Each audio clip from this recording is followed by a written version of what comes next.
Good morning. Welcome to the forecast discussion for December 4th, 2013. It's currently 9:30 a.m. and we have temperatures ranging from the lower to mid 30s over the northern interior, mid to upper 30s just north and west of the cities, and lower to mid 40s along the coast. I want to point out something very interesting. Notice right along the coast we have winds from the east, and notice the influence that the Atlantic has on your surface temperatures when you have winds coming in from the east. Those temperatures jump at least 10 degrees compared to what we see over the interior. Keep this in mind for Sunday night into Monday morning, as this factor right here will be one of the key elements in the upcoming forecast. So again, nice little 10-degree thermal gradient, and we don't even have a powerful Arctic air mass in place yet. For today, look for variable to scattered cloud cover with an isolated shot of a shower or two once this fog lifts. Then temperatures will rise into the upper 40s over the interior and upper 40s to lower 50s along the coast. Rather warm for today, about 5 degrees above normal. Not too bad though. On the radar, you can see a few of these disturbances moving through the region with a few isolated showers here and there. Again, not a big deal. Most locations will remain dry as that warm air invades the Philadelphia and New York City metropolitan area. But again, you can't rule out an isolated shower with this warm air moving over what's left of the cold air. As a result, keep the threat for showers in mind for this afternoon. Otherwise, it's going to be a rather nice afternoon. And if you're putting out Christmas lights like I will be this afternoon, it's best to get them done now, because after this week, it gets rather ugly throughout the northern Atlantic and really much of the eastern United States. So here we have the infrared satellite picture, high pressure moving off the coast. This storm, which I'm going to show in the water vapor satellite picture as well, is going to be a rather important factor in our upcoming forecast. And then here we have the leading edge of our polar air mass and our Arctic air mass a little bit further north and west. This low pressure system will approach the Philadelphia and New York City metropolitan area by tomorrow afternoon with a few isolated showers. And then the main cold front moves through on Friday with the potential for even some light snow by Saturday morning. On the water vapor satellite picture, keep an eye on this storm here. This storm lifts up into the Canadian Maritimes, starts to support some minor blocking over the northwestern Atlantic, just enough to keep things interesting. Meanwhile, we have a strong ridge developing over the Pacific, and that's leading to a strong northwesterly flow down the west coast into the northern plains. And of course, that's driving all this Arctic air that is setting up over northwestern Canada towards the United States. How cold is it? Well, ladies and gentlemen, we're talking about minus 20 to minus 30 degrees Fahrenheit over the Hudson Bay. And those temperatures are going to be driving down towards Texas and then moving to the east, reaching the Philadelphia and New York City metropolitan area. Obviously not 25 degrees below zero, but still very cold by the time we get to Saturday. And that's when things get very interesting for the Philadelphia and New York City metropolitan area. So first, let's look at our forecast using the European model guidance from the Penn State UL website.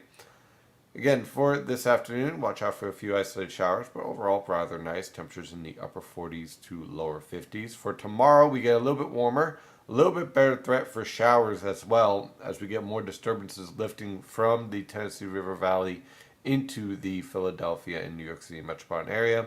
Temperatures will be very warm in the lower to mid 50s over the interior, mid to upper 50s along the coast. With that southwesterly flow, expect very warm temperatures and, of course, perfect weather conditions to finish up any holiday decorating you might be doing outside. Watch out for that southwesterly wind increasing to 10 to 20 miles per hour, especially if you're on a ladder, though. Now, the Arctic cold front moves through on Friday, and this is where it gets rather interesting, because that cold front is going to move through, and we're going to have one more impulse of a subtropical disturbance riding along this Arctic cold front as that cold air invades. So Friday, look for temperatures to peak in the morning hours in the lower to mid 50s and then fall through the 50s and 40s and eventually into the 30s in the late evening hours. as we head in towards Saturday morning, that cold air will really take hold and build into the region, and temperatures are going to be struggling on Saturday. Most locations, I think, will be in the mid to upper 30s over the interior, upper 30s to lower 40s along the coast.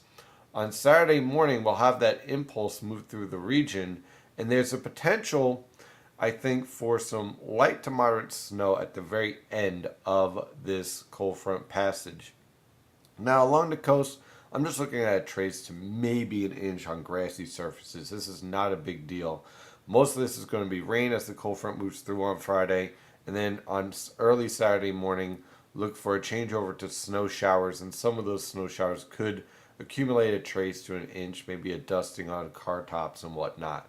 As you're moving over the interior, let's say over interior Connecticut, around Hartford, back through the Hudson River Valley, and over northwestern New Jersey and down towards Allentown and north and west of Philadelphia, you could see 1 to 3 inches of snow, especially on grassy, cold surfaces and over higher elevations.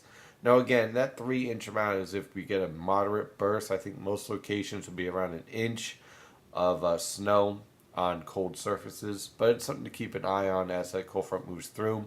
And then further to the west around Scranton, Wilkes-Barre, and back further west towards Harrisburg, there's going to be a good potential to see 2 to 5 inches of snow as that cold air really takes hold. The cold air is going to be able to get into these locations faster while there's still plenty of moisture in the atmosphere, thus supporting the potential for 2 to 5 inches of snow. Most locations will be around that 2 to 3 inch mark. That 5-inch potential is going to be on the extreme edge potential of this minor event. So then the cold air builds in, right? And then we have our Arctic high pressure system. Now, this is where it gets rather dangerous on Sunday. This Arctic high pressure system is locked in over New England. This is what you call cold air damming. See that signature where the pressure lines are building down towards North Carolina? You can also see that in the temperatures at 850 millibars. And what that basically means is that we're having what's called an isotropic lifting event, or in some terms, overriding. And what that basically means is warm air at the mid-levels, you can see the winds here at 850 millibars coming in from the south, are moving over cold air that is at the surface that is driving south on a northeasterly wind. So you have a difference of wind direction and a difference of temperatures, and that leads to a lot of lifting. So as a result, there is potential here for a significant snow and ice event. More ice than snow, in my opinion, at this time. So on Sunday, look for a burst of snow for all locations. Then, as those winds shift to the northeast and an east-northeast along the coast, we warm up rapidly. So I think right now the coast goes from snow to rain rather quickly, with some minor accumulations that get washed away by the time you get to Monday morning. However, just away from the coast, just north and west of the major cities, and possibly in Philadelphia itself, those temperatures are going to be right around 30 to 32 degrees. You're going to have warm air aloft, but freezing temperatures at the surface, and that means sleet and freezing rain on Monday morning. And that's going to be a significant threat. We still have to break down the details here and really get a good handle of just how strong this Arctic air mass is at the surface and how hard it's going to be to erode that Arctic air, especially over portions of eastern Pennsylvania, northwestern New Jersey, the Hudson River Valley, and Connecticut. So that is going to be something that we're going to have to definitely watch and keep an eye on. By Tuesday, the Arctic cold front is off the coast. We have cold air in place and high pressures in control. Look for temperatures to struggle in the mid-30s once this cold front moves through. And then afterwards, well, our pattern gets a little bit more interesting with our polar vortex locked in over portions of the Hudson Bay. We have a ridge over the west, broad trough over the east, plenty of cold temperatures in place, and potentially an area of low pressure off the mid-Atlantic coast, potentially producing some white precipitation, that's right, snow, in time for next Friday. We'll see. We got some time to watch that, but certainly a more interesting and more amplified pattern and colder weather pattern on the way. Well, that is your forecast discussion for today. Of course, I'm your meteorologist, Stephen D. Martino. Follow the latest weather information at nynjpaweather.com and nynjpaweather on Twitter, Facebook, Google+, and LinkedIn. Have a wonderful day. Stay safe out there.